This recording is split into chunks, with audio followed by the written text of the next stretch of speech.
Before Arajakal had enough time to melt the weapon over Jack's arm, there was a convincing thong-pok sound, and the blurry light green ball whizzed through the jungle at the firemaster. It struck his lower left torso and exploded into a shower of iridescent green pollen. It had enough inertia to knock Arajakal off his feet, but this was not his paramount concern.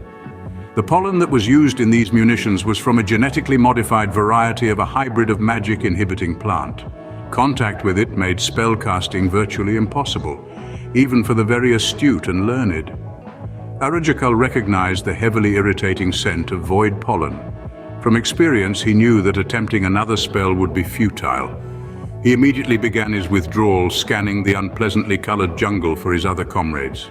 Garan was closing in fast, moving diligently from tree to tree. He heard the desperate call for help from Siraj, who still effectively restrained. Eid also ascertained that Arajakal was in peril. Jack's elite tactical mind had concluded that the two remaining green pneumatically launched grenades were of the anti-magical variety. When he caught a glimpse of his primary target, Garan Eid, he chambered the red grenade and took aim as his human quarry raced through the vegetation.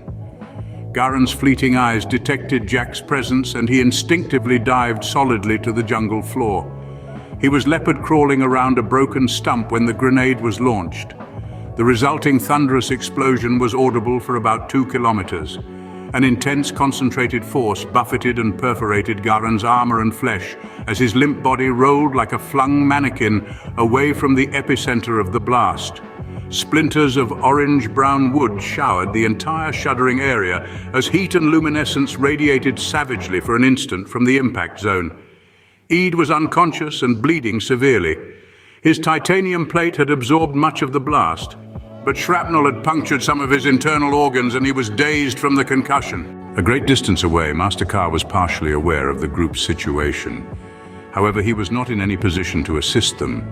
He had more serious matters to attend to. The Zanu stone was becoming increasingly unstable to the point where any major expenditure of major power would result in its splintering.